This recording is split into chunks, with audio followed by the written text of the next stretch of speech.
silakan duduk. Wah, jadi kerajinan pijet kamu ya. Iya. Saya memastikan aja ndak ada yang ngantuk gitu ya. Saya tahu mungkin fisiknya capek, tapi biar disegarkan ya. Kasih pijetan yang bagus, jangan ngilik-ngilik saudara ya. Nanti kegelian temenmu apa digilik-gilik gitu ya. Atau menyakiti malah jangan. Kasih yang paling nyaman ya. Baik. Siap kita lihat kebenaran firman yang satu ini ya. Kita akan bicara di sesi kedua saya melayani. Saya ingin bicara tentang inner healing, sembuh dari dalam kita. Kalau tadi Tuhan sudah jamah lewat firman-Nya, sampai Anda tahu bahwa Anda dan saya sangat berharga di mata Tuhan. Suka-suka Dia hancurkan, Dia capik-capik hidup kita sampai kita jadi remaja yang kehilangan jati diri. Tapi Tuhan biar lawat kita dan terus sembuhkan kita. Nah malam ini saya ingin cerita tentang kesembuhan yang dimulai dari dalam kita, itu penting sekali. Yuk kita belajar dari cerita, mohon maaf ceritanya dari seorang ibu, seorang mama, seorang istri.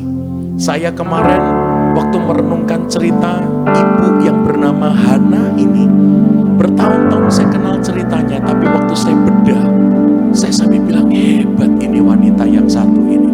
Lihat ceritanya di 1 Samuel pasalnya yang pertama. Mari kita baca mulai ayat yang pertama. Lagi-lagi baca ayatnya panjang. Sama Markus 5 tadi ayat 1 sampai 20. Ini 1 Samuel 1 ayat 1 sampai 20 juga ya. 20 ayat sama dengan Markus 5 tadi. Mari kita lihat ya ceritanya lahirnya Nabi Samuel. 1 Samuel 1. Oke, konsentrasi ya. Ada seorang laki-laki dari Ramataim Sofim dari pegunungan Efraim. Nama laki-laki itu Elkana bin Yeroham bin Elihu bin Tohu bin Suf, seorang dari suku Efraim. Elkana ini mempunyai berapa istri? Penganut poligami dia saudara ya. Seorang istrinya bernama Hana, biasanya yang disebut dulu istri pertama, dan istri yang kedua, istri yang lain bernama Penina, Mbok We dan Mbok Nom. Istri tua dan istri muda saudara ya. Penina mempunyai anak, tetapi Hana tidak memiliki anak. Elkana itu dari tahun ke tahun pergi meninggalkan kotanya di Ramataim Sofim untuk sujud menyembah dan mempersembahkan korban kepada Tuhan semesta alam di Silo. Di Silolah yang menjadi imam Tuhan adalah kedua anak Imam Eli yang bernama Hofni dan Pinehas. Pada hari Elkana mempersembahkan korban, diberikan kepada Penina istrinya dan kepada semua anaknya laki-laki dan perempuan masing-masing sebagian. Meskipun Elkana mengasihi Hana istri pertamanya, Elkana memberikan kepada Hana hanya berapa? 1 bagian. Sebab Tuhan telah menutup kandungan Hana.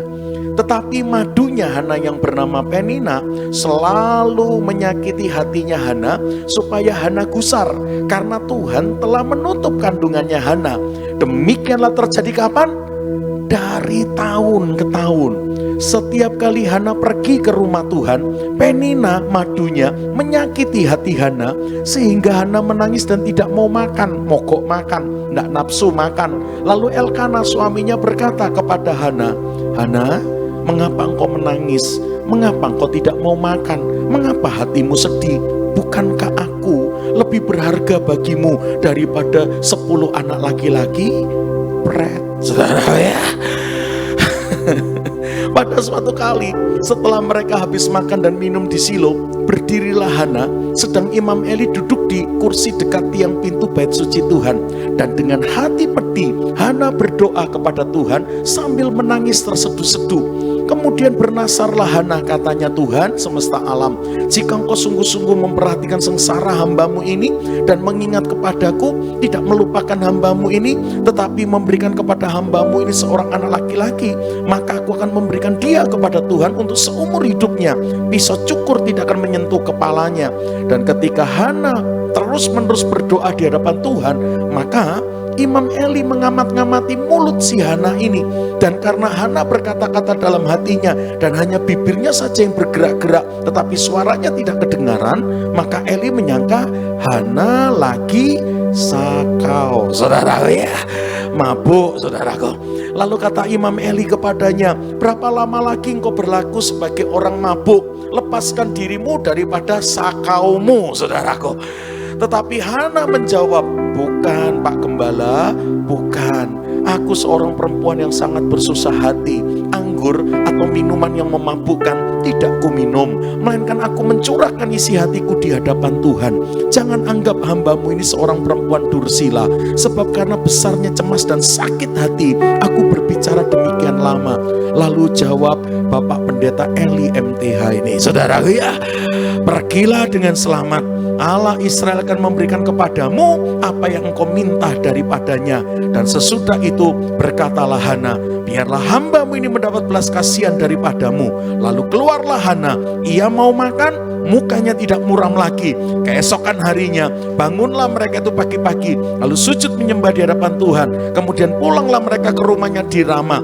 Dan ketika Elkana bersetubuh dengan Hana istrinya, Tuhan ingat kepadanya. Maka setahun kemudian mengandunglah Hana, melahirkan seorang anak laki-laki. Hana menamai anak itu Samuel, sebab katanya, aku telah memintanya daripada Tuhan. Saya yakin saudara kayaknya kenal ya cerita ini ya, mamanya Samuel. Saya juga kenal lama cerita ini. Sampai kemarin waktu kembali saya baca dan renungkan, Kak Pram coba bikin tak bedah satu-satu apa aja yang terjadi dengan Hana. Dan waktu saya coba bedah satu-satu, makin saya bedah satu-satu, wah, saya dibukakan matanya. Situasi dan kondisi realita yang dihadapin Hana sangat menyakitkan. Dan semua ini dikerjakan musuh dengan satu tujuan, ngerusak tujuan Tuhan dalam hidup kita dan membuat kita tidak pernah menyelesaikan rencana Allah. Sampai akhirnya bisa quit, sampai akhirnya bisa menyerah, sampai akhirnya nggak nyampe garis akhir dengan finishing strong. Iya, coba kita bedah ya yang terjadi dengan Hana. Yang pertama, catat ini, suaminya kawin lagi. Iya, padahal dulu suaminya bilang, di dadaku isinya kamu semua, saudara. Ya, aduh, itu lagu 9 naga apa 9 nyawa gitu, saudaraku ya. Dada ini isinya kamu semua, katanya. Alamak, ini gak jatuh cinta, saudaraku ya. Ternyata jeketek, saudaraku ya. Elkana kawin lagi, berarti Hana dikhianati. Lupakan, mereka hidup di perjanjian lama Pak, yang boleh poligami. Lumayan Pak, Elkana cuma punya 2 istri. Abraham aja bapak orang percaya 3 loh Pak istrinya. Ada Sarah, ada Hagar, ada Keturah. Itu bapak orang percaya apa itu istrinya 3, saudara. Ya. Aduh, apalagi Raja Daud Pak, 1 kopeng dikawin sama Daud, saudaraku. Anaknya Daud, 1 Jawa Tengah, saudara. Ya. Kopeng salah 3, Boyolali dikawin KB sama Salomo, saudara. Istrinya 1000, saudaraku. Kalau tiap istri ketemu Salomo semalam, ketemu Salomo 3 tahun sekali tiap istri, saudaraku ya. Istrinya 1000, 700 istri 300 gundik, saudaraku ya. Atau 300 istri 700 gundik, saudaraku. Wah, ngeri itu. Ini lumayan Pak 2, tapi dengar, walaupun mereka hidup di iklim perjanjian lama yang poligami diizinkan, tapi tetap buat istri pertama, begitu tahu suaminya membagi cinta dengan perempuan yang lain, percayalah itu realita yang sangat menyakitkan, karena artinya cintanya dikhianati. Itu catatan pertama saya tentang Hana, dikhianati istrinya. Catatan kedua, suaminya kawin lagi. Nama istri barunya Elkana Penina. Hana menghadapin realita kedua. Loh, kok dengan istri barunya bisa punya anak ya suamiku ya? Dengan aku bertahun-tahun gak pernah jadi bayi, gak pernah Hana menghasilkan keturunan. Kok dengan wanita yang lain kok bisa punya anak? Bahkan tadi dibaca dengan Penina, Elkana punya anak laki-laki, punya anak perempuan. Loh, sudah lengkap banyak, saudara ya. Waduh, tahu kesimpulannya Hana apa? Kesimpulannya Hana adalah something wrong with me. Sesuatu yang salah dengan kewanitaanku. Laki yang sama, spermanya tidak pernah membuahi sel telurku sampai jadi anak. Dengan perempuan yang lain, malah ombyo anak-anaknya, saudaraku. Berarti kesimpulannya, sel telurku yang bermasalah. Ovariumku yang bermasalah. Kewanitaanku yang bermasalah. Dari sakit hati dengan suami yang mengkhianati. Yang kedua, Hana sakit hati dengan dirinya sendiri. Halo, siapa yang kayak Hana, kayak sakit hati? Kok aku lahir kayak gini ya? Kok aku lahir cacat ya? Kok aku lahir gak normal ya? Saya berdoa semua yang merasa begitu malam ini, kau ngalamin kesembuhan Tuhan, saudara. Itu yang dialami Hana loh. Setelah sakit hati dikhianati suaminya karena suaminya kawin lagi, punya istri kedua. Bahkan ngawinin Penina, gak sembunyi-sembunyi. Elkana terang-terangan nyebar undangan, malah Hana disuruh jadi saksinya, saudara ya. Saudara ya. Waduh, Hana jadi saksinya. Waduh, itu menyakitkan.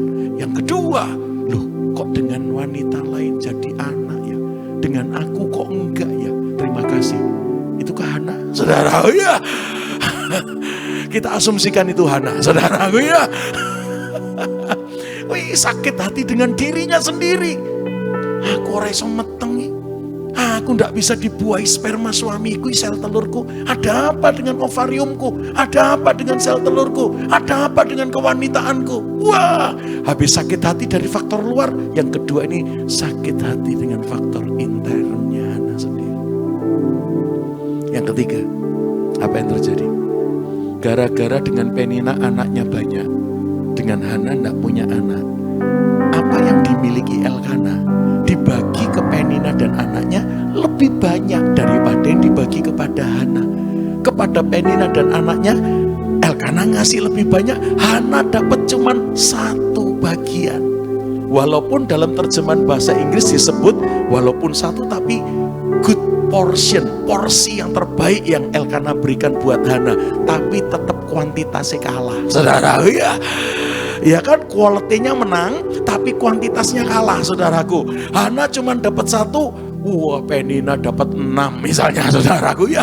Penina dapat, sekian anaknya dapat. Hana dibeliin Mercy, tapi cuma satu. Penina BYD, BMW, saudaraku ya. Anaknya duit-duit mobil sendiri-sendiri, saudaraku. Loh, itu realita menyakitkan.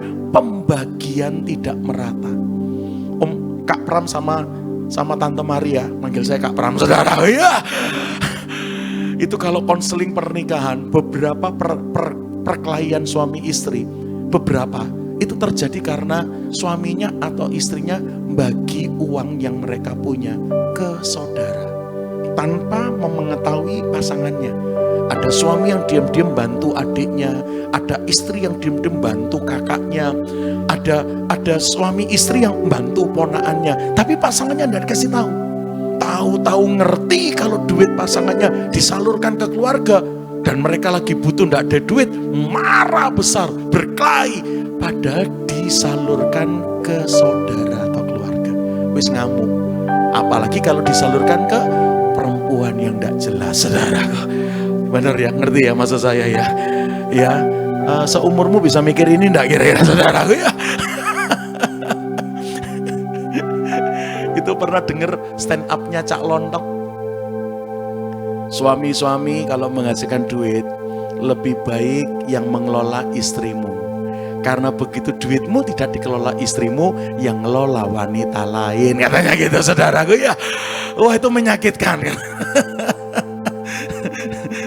Coba, ini yang terjadi. Kepada Hana dikasih cuma satu bagian, walaupun good portion, porsi yang terbaik, tapi kalah kuantitas yang diberikan kepada Penina lebih banyak. Itu realita ketiga yang menyakitkan loh.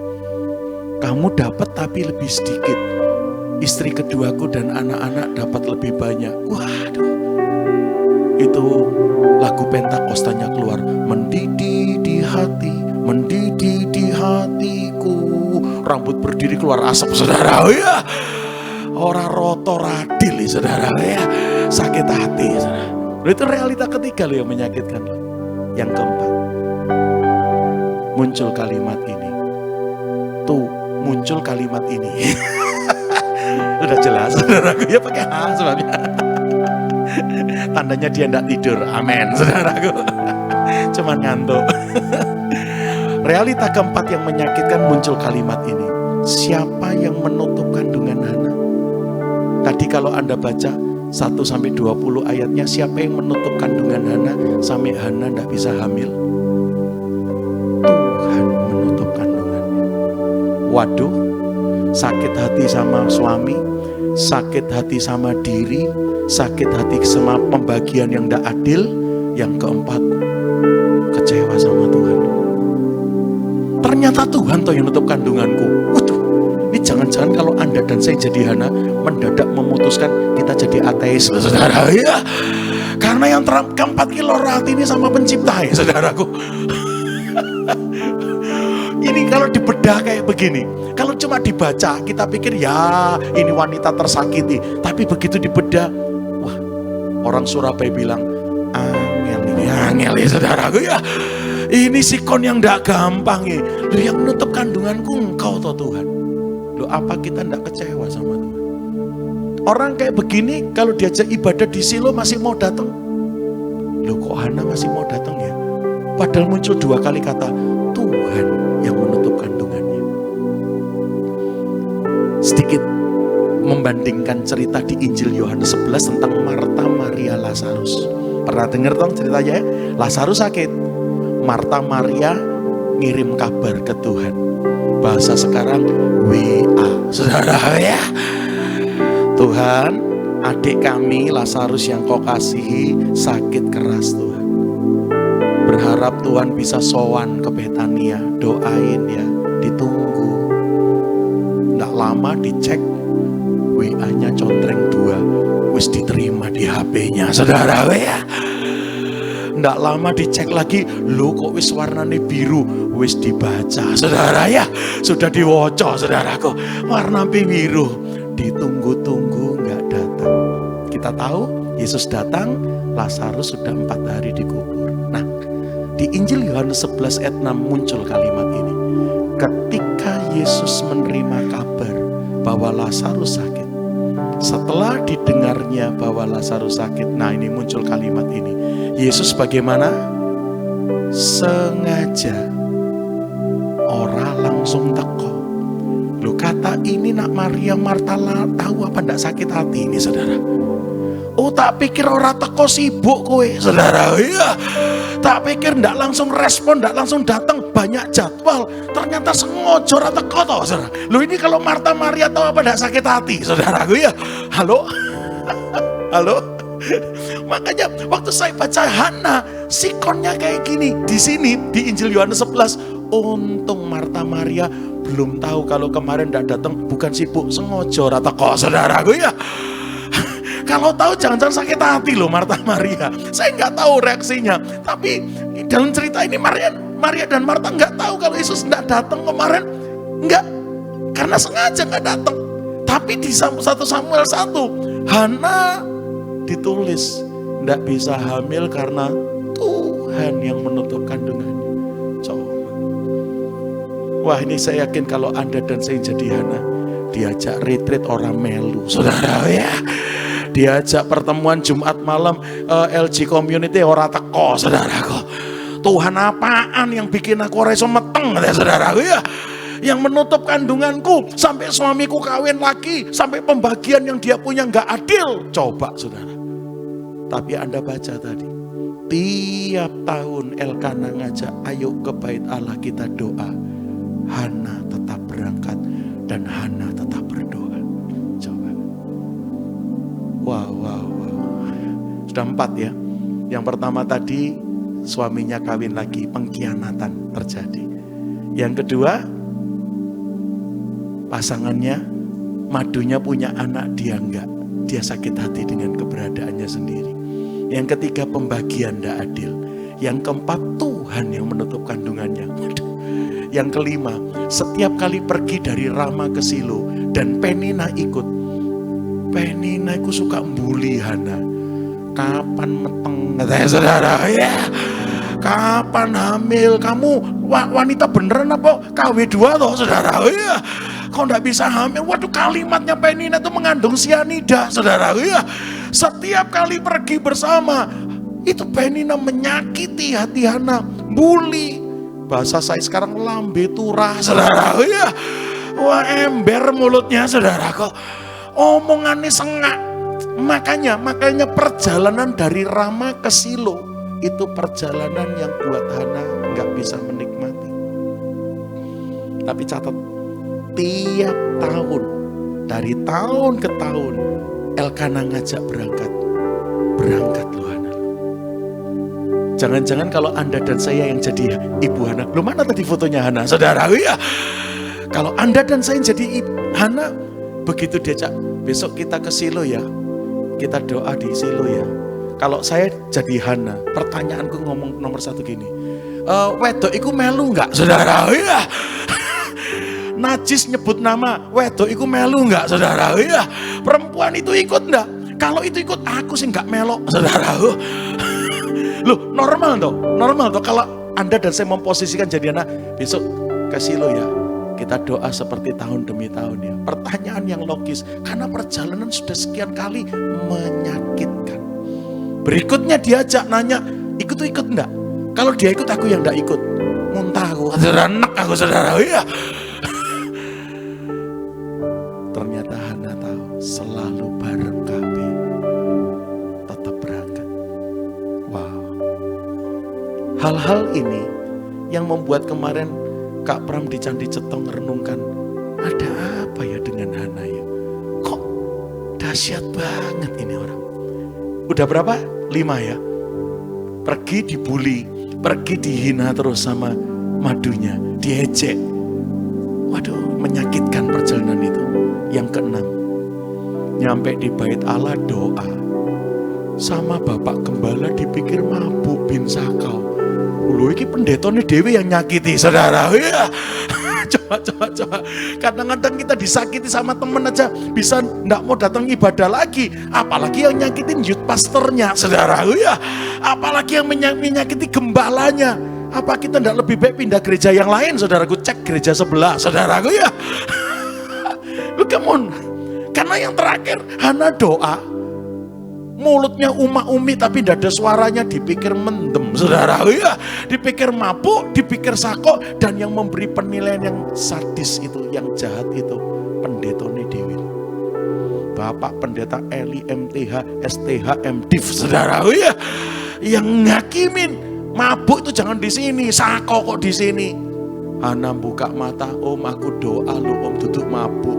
Itu apalagi perempuan, kalimat itu kan melukai perasaan saudaraku. Coba, yang ngomong pendeta sendiri. 6 catatan ini. Saya yakin kalau saya sendiri jadi Hana, sikap reaksi saya tidak seperti Hana yang ditulis di sini. Diajak ibadah tetap ibadah, diajak doa tetap doa, diajak bareng madunya yang lambe turah tetap berangkat saudara ya. Ketemu pendetanya yang kalimatnya menyakitkan, ora pindo gereja saudaraku. Loh. Waktu saya lihat Tuhan, ada apa dengan Hana? Kok bisa kayak begini hebatnya? Saya coba mereka-reka, merenungkan ada apa di dalam Hana. Sampai ngalami 6 catatan yang saya bedah dan semuanya menyakitkan luar dalam, atas bawah semua menyakitkan loh saudaraku ya. Kok bisa reaksinya keren? Nah, waktu saya merenungkan ada apa dengan Hana, ada 3 hal yang minimum saya temukan. Silakan Anda tambah. Yang pertama yang saya temukan adalah Hana ini orang yang sudah berdamai dengan Tuhan dan dirinya sendiri. Saya tidak temukan ayatnya di Hana, tapi saya temukan ayatnya di Raja Daud. Yang saya lihat apa yang dialami Hana, Mirip juga yang dialami Raja Daud, bagaimana ada keluarga yang sangat mengecewakannya. Kalau Hana dikhianati suaminya, Raja Daud dikhianati bapak ibunya yang tidak nerima dia, dikhianati saudara-saudaranya, dikhianati bangsanya. Semua menyakitkan. Tapi Daud punya kalimat ini, Mazmur 139 ayat 13 dan 14. Jadi situasi keluarga yang nolak, yang nyakiti, yang bikin dia hancur, itu terjadi juga di Daud. Nah, saya temukan kalimatnya Daud dan saya akhirnya, wah kayaknya ini juga yang terjadi di Hana. Kalimatnya Daud begini, Mazmur 139 ayat 13 dan 14. Daud berkata, sebab engkaulah yang membentuk buah pinggangku, engkaulah yang menenun aku dalam kandungan ibuku. Aku bersyukur kepadamu oleh karena kejadianku dahsyat dan ajaib. Ajaib apa yang kau buat dan jiwaku benar-benar menyadarinya. Beberapa hamba Tuhan berkata gini, kenapa Daud ditolak sama bapak ibunya, Isai dan istrinya? Karena bapak dan ibu Isai kepingin punya anak perempuan. Yang lahir yang ke-8 lanang maning saudara. Ya. Daud anak laki-laki ke-8 saudaraku. 7 kakaknya lanang kabeh saudara. Ya. Lalu ada hamba Tuhan berkata, ini pasti Isai dan istrinya kepingin punya anak wedok saudara. Ya. Wah begitu hamil yang ke-8 lahir laki-laki, dibuanglah Daud. Saya kurang setuju dengan sharing itu. Karena menurut saya, kok nunggu Daud yang ke-8 baru dibenci? Wong 7-7-nya ya laki, saudara ya. Mbok yang ke-7 dibenci juga, saudaraku. Yang ke-6 yang juga laki dibenci. Yang ke-5 yang juga laki yang juga itu dibenci. Kan sudah sekian anaknya laki. Kenapa nunggu yang ke-8? Saya kok tidak yakin bukan karena Isai kepingin anak perempuan, bukan. Kalau ada yang ngajar Daud dibenci atau ditolak bapaknya karena waktu istrinya hamil Daud, usahanya Isai bangkrut saudara. Ya. Nah itu masih make sense itu ya, masih nalar saudara. Hamil 7 anak laki yang sebelumnya jaya, begitu hamil yang ke-8 lahir Daud, lagi bangkrut. Wah ini anak bawa sial saudaraku. Nah itu masih mungkin, tapi tidak ada ayatnya juga yang itu. Yang begitu tidak ada ayatnya. Jadi aku sekaligus menularkan cara saya merenungkan Alkitab ini. Waktu aku baca, ada apa ya? Nah saya curiga lewat tulisannya Daud. Daud ini di mata papa mamanya bukan anak yang spesial, bukan anak yang dahsyat dan ajaib. Makanya Daud nulis gini, Tuhan, aku tahu kelahiranku, keadaanku, terciptaku. Bukan sekedar sperma papa membuahi sel telur mama dan jadi aku, bukan Tuhan. Tapi engkaulah yang menenun aku sejak dalam kandungan ibuku. Daud seolah-olah mau ngomong, aku jadi bukan karena sperma papa membuahi sel telur mamaku dan jadi aku, bukan. Tapi Tuhan sendiri yang mencipta aku. Kalimatnya sampai terus begitu. Aku ini engkau yang menenun, engkau yang membentuk. Bahkan selagi aku bakal anak. Loh itu kalimat yang lain sampai ngomongnya kayak begitu saudaraku. Lalu yang saya suka Daud berkata, terima kasih Tuhan, engkau telah menjadikanku dahsyat dan ajaib.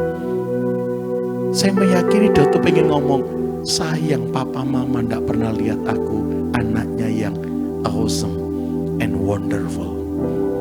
Dia ingin lihat aku, ini anak kok yang lain belajar cepat, ini belajarnya kok lamban. Jangan-jangan ada kelemahan mungkin di inteleknya, jangan-jangan atau apalah. Iki anak yang lain jadi tentara, iki kok jadi ngeband terus, nyanyi terus, nggak kecapi ngamen iki besok gede saudara ya. Loh, jangan-jangan ada aja di mata papa mamanya sampai berkata iki anak kayaknya kata dia apa-apa ya saudara ya. Loh, semua kakaknya kan masuk ABRI, masuk TNI, masuk Magelang, masuk Semarang, Akpol saudara ya. Cuma Daud tot angon wedus, itu pun jumlah domba yang dijaga 2-3 ekor tok ya saudara ya. Waktu saya baca, Daud tuh ngomong, sayang aku di depan papa mama bukan anak yang dahsyat dan ajaib. Tapi syukur sama Tuhan karena engkau telah menjadikanku dahsyat dan ajaib. Kalimat itu Kak Pram simpulkan, Daud berdamai dengan penciptanya. Kalimat itu, aku bersyukur kepadamu karena kejadianku dahsyat dan ajaib. Saya coba rangkum kalimat dengan saudara, dia damai sama Tuhannya. Dan saya pikir itu juga yang dibuat Hana. Tuhan toh yang nutup kandunganku. Saya yakin ada rencana yang indah yang kau buat Tuhan. Berdamai sama penciptanya. Yang kedua, kalimat ini ditutup, ajaib apa yang kau buat dan jiwaku menyadarinya. Benar-benar menyadarinya. Bukan cuma berdamai dengan Tuhan, Daud berdamai dengan dirinya sendiri. Nggak gampang loh ini. Apalagi menyadari ada sesuatu di dalam dirinya. Jangan-jangan telat belajar, telat ngitung, rada telat mikir, cacat, ada keterbelakangan ini itu. Wow, ada banyak faktor yang membuat kita sedih dengan diri kita sendiri. Seperti Hana, lu kok dengan yang lain punya anak, dengan aku enggak? Berarti kesalahan ada pada kewanitaanku. Nah kira-kira gitu. Tapi penting banget ngalami kayak yang dialami Daud. Aku bersyukur kepadamu dan jiwaku benar-benar menyadarinya. Wah, saya akhirnya belajar. Kalau mau berdamai dengan apapun dan siapapun, mulailah ngambil keputusan berdamai dulu dengan Tuhan dan diri kita sendiri. Saya berdoa malam ini malam kesembuhan yang Tuhan curahkan buat kita. Jangan-jangan Anda juga ngalami yang dialami Hana, yang dialami Daud. Sakitnya muka, belakang, kiri, kanan, atas, bawah, saudara ya. Semua bikin kita, aduh tuh. Dan ini cenderung membuat kita tidak nyampe garis akhir dengan finish strong. Kita bisa mandek di tengah jalan, kita bisa give up. Padahal minggu lalu kita sudah belajar, kalau Tuhan sudah memulai sesuatu yang baik, dia tidak pernah berhenti. Dia Allah yang alfa, dia Allah juga yang omega. Nah hal-hal kayak beginian mesti diberesin supaya jadi relentless terjadi dalam hidup kita. Tidak ada satupun yang bisa menghentikan karena aku udah berdamai dengan dia dan diriku sendiri. Orang yang berdamai dengan Tuhan dan dirinya ditandai dengan dia bisa berdamai dengan siapapun dan apapun yang terjadi dalam hidupnya. Yang hari ini suka enggak terima dengan yang terjadi dan menjadi realita hidupnya. Coba cek, jangan-jangan kau belum berdamai dengan Tuhan. Kau belum berdamai dengan dirimu sendiri.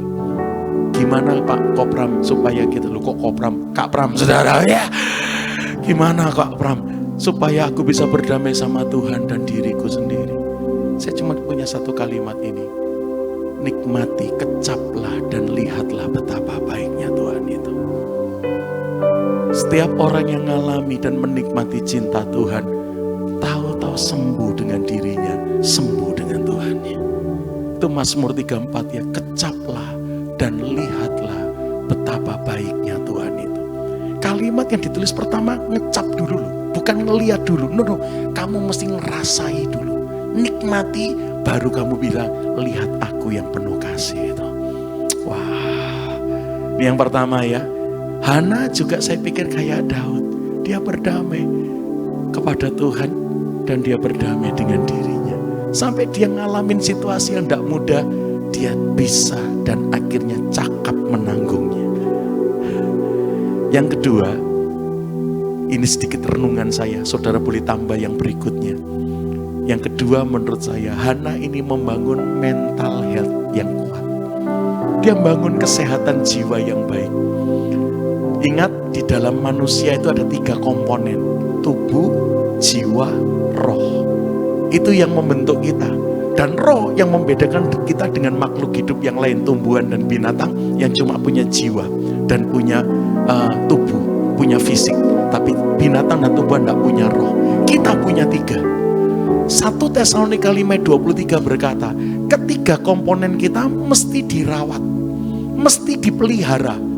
Semoga tubuh, jiwa, dan rohmu terpelihara bahkan sampai sempurna, kata 1 Tesalonika 5:23. Jadi 3-tiganya mesti dijogo, mesti dirawat sampai terpelihara, sampai sempurna. Kesehatan tubuh, Kesehatan roh, kesehatan jiwa. Nah, soal tubuh saya pikir Anda udah paham, apalagi generasi hari ini, generasi muda aware soal kesehatan. 3 tahun ngalamin pandemi, aware soal bakteri dan virus. Sampai akhirnya tahu mesti olahraga, tahu mesti nge-gym, tahu mesti mulut gak boleh rakus, saudara ya. Perlu minum air yang banyak, tidur yang cukup. Nah, sampai akhirnya kita lebih sehat. Karena kita gak mau di usia tertentu cuman di kursi roda atau bed rest. Kesehatan roh, Indonesia, negara mana yang tempat ibadahnya paling banyak? Indonesia. Neng di tempat ibadah, saudara ya. Coba liburan negara kita paling banyak liburan agama, saudara ya. Dan cuman Indonesia yang menganut paham Harpitnas, hari kecepit nasional, kayak besok hari Senin, saudara ya. Gara-gara ada libur agama Jumat atau Selasa, Seninnya libur long weekend, saudara ya. Coba saudara, itu kesadaran roh itu perlu Tuhan. Sampai lebih kuat doa daripada kerja, saudara ya. Itu ketahuan Indonesia, rohnya sadar, aware bahwa kita juga butuh Tuhan. Tapi kesehatan jiwa, nah ini banyak yang tidak aware. Banyak yang tidak konsen untuk membangun kesehatan jiwa. Apalagi hari ini katanya muncul generasi stroberi yang luarnya bagus, dalamnya rapuh, saudara kok. Aduh, cuman dia, aduh gendut ya, terus bunuh diri, saudara ya. Aduh kamu kok sipit, malah diculek matanya, saudara ya. Loro hati, ini generasi stroberi katanya. Rupanya karena ndak bangun mental health, ndak bangun kesehatan jiwa. Makanya, LG mesti bangun kesehatan jiwa. Coba ngomong kiri kanan, di LG dilarang sakit jiwa. Bilang gitu, saudara ya. Di Lifeguard Community dilarang sakit jiwa, dilarang mentalnya ndak sehat, saudaraku. Loh, Kak Pram, jiwa itu apa aja tuh Kak? Nah, ilmu jiwa bilang begini, di dalam jiwa itu ada pikiran, ada perasaan, ada kehendak, ada thinking, ada feeling, ada willing. 3 itu komponen jiwa. Ada pikiran, ada kehendak, ada perasaan. Dan 3 Yohanes 1 ayat 2 mencatat, kalau jiwa kita sehat, yang lain baik-baik dan sehat-sehat juga loh. Coba dibuka ayatnya, 3 Yohanes 1 ayat yang kedua. Kalau jiwamu baik dan sehat, yang lain baik-baik dan sehat-sehat juga. Lo penting lo bangun mental health lo. Penting sekali bangun kesehatan jiwa ini. Karena prinsipnya, kalau jiwa sehat, pikiranmu sehat, perasaanmu sehat, kehendakmu sehat, itu imun dari dalam. Wah, yang lain bakal baik-baik dan sehat. Gara-gara saya ketemu ayat ini, saya koreksi itu. Bahasa Latin yang terkenal, mens sana in corpore sano. Di dalam tubuh yang sehat, katanya ada jiwa yang sehat. Kualik, corpore sano in mens sana yang benar, saudara. Iya. Kualik, bukan mens sana in corpore sano, tapi corpore sano in mens sana, saudara. Bukan tubuh yang sehat, lalu jiwanya sehat. Contohnya, pernah lihat orang gila yang tidak pakai baju, yang tadi saya khotbah Legion? Tidak pakai baju, tidak pernah mandi, tidak pernah keramas, tidak pernah gosok gigi, tidak pernah pakai sandal, mudo, telanjang kemana-mana. Tidak pernah kita lihat dia bersin, pilek, watu kerian, tidak pernah, saudara. Ya. Makan sampah orang mencret, kita minum dan makan yang dimasak, diare, saudara. Ya. Ini orang-orang ini, walah mangan sampah kok ya ndak mencret, ora watu, ora pilek ya. Sehat iki tubuhnya, padahal mereka jiwanya yang sakit. Jiwanya yang merana. Apakah tubuh yang sehat dengan memberkati jiwanya sehat? Kebalik, jiwa yang sehat, yang dalam sehat, luarmu ikut disehatkan, saudara. Bukan mensana in corpore sano in mensana. Firman itu kebenaran. Dan terbukti, Alkitab berkata, hati yang gembira adalah obat yang manjur. Hati talk about feeling. Bicara tentang perasaan. Loh, itu ada hubungannya. Hati yang gembira, feelingnya bener. Itu obat yang manjur. Pernah asam lambungnya tinggi, dikasih proma, dikasih milanta ora sembuh, datang ke dokter periksa, wah iya ini asam lambungnya tinggi. Udah minum Milanta, udah minum Proma, sudah dok, tapi tetap berat. Langsung dokternya, mikir apa kamu? Nah itu saya, stres apa kamu? Wow, hubungannya yang dipikirin dengan loro, saudara. Ya. Halo? Sekali lagi kasih tahu, dilarang sakit jiwa di Lifeguard Community, saudara. Waras, saudara. Ya. Hana, menurut saya ini wanita yang satu ini membangun kesehatan mental yang kuat. Gimana Pak cara bangun jiwa yang sehat, pikiran, perasaan, kehendak yang sehat? Filipi 2 ayat 5. Itu caranya. Filipi 2 ayat 5 ditulis begini. Biarlah di dalam hidupmu bersama kamu menaruh perasaan dan pikiran yang ada dalam Kristus Yesus Tuhan. Jadi Anda dan saya diminta download pikiran Kristus jadi pikiran kita, perasaan Kristus jadi perasaan kita, kehendak Kristus jadi kehendak kita. Itu cara bangun kesehatan jiwa. Dan ketahuan orang yang jiwanya sehat, ngalamin apapun reaksinya benar, responnya tepat. Disuruh milih, disuruh memutuskan, pilihan dan keputusannya luar biasa memuliakan Tuhan. Terakhir, waktu saya udah habis, Hana membangun iman, kualitas kerajaan Allah yang tidak tergoncangkan. Dia membangun iman, kualitas kerajaan Allah yang unshakable kingdom, kerajaan yang tak tergoncangkan. Buktinya apa? Dia sudah sedih, tahu-tahu disangka mabuk, lalu Imam Eli bilang, oh ternyata kamu doa toh. Kiranya Allah Israel memberi yang kau minta daripadanya. Waktu dia dengar itu, keluar kata ini, maka bangkitlah Hana, pulang, mandi, make up, mukanya ndak muram lagi, lalu gelemangan. Sudah selesai mogok makannya. Apakah langsung hamil? Kata berikutnya, setahun kemudian mengandunglah Hana dan melahirkan seorang anak laki-laki. Kata setahun itu penting, karena itu menunjukkan sekian waktu sikon tidak berubah, dia tetap mandul. Kata setahun kemudian mengandunglah Hana. Wah, kalau tahun depan baru positif hamil, berarti ditambah 9 bulan Samuel di kandungan Hana. Bulan ke-21 setelah dapat firman dari Imam Eli, baru Samuel lahir. Ngeri itu, setahun tidak berubah sikonnya. Kalau tahun depan Samuel lahir, 9 bulan ada di kandungannya, berarti sejak dengar firman sampai 3 bulan di depan, Hana tidak hamil. 3 bulan ke depan baru dia hamil. Karena tahun depan Samuel lahir. Kalau Samuel tahun depan baru positif di perutnya Hana, bulan ke-21 setelah Hana dengar firman, baru Samuel lahir. Minimum 3 bulan, sikon tidak berubah. Tapi Hana tidak mogok makan, Hana tidak muram lagi, dia bangkit. Loh apa itu? Iman, kualitas kerajaan yang dibangunnya. Generasi ini kalau mau sembuh, berdamai dengan Tuhan dan dirimu, bangun mental health, dan satu lagi, bangun iman, kualitas kerajaannya yang tak tergoncangkan. Wow, kau akan lihat lewat hidup kita, Tuhan akan titip Samuel. Sesuatu yang ilahi akan dilahirkan lewat Anda dan saya. Bicara soal kelahiran Samuel, itu bicara tentang ada sesuatu yang ilahi Tuhan mau titipkan lewat Anda dan saya.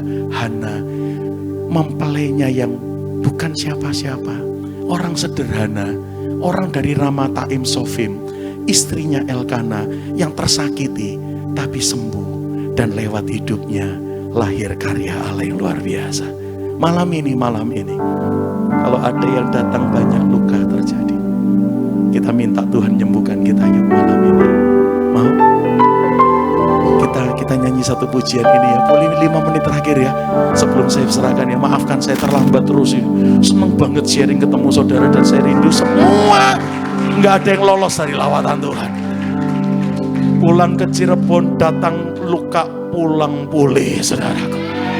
Datang sakit hati, datang terhancur-hancuran, pulang dipulihkan Tuhan.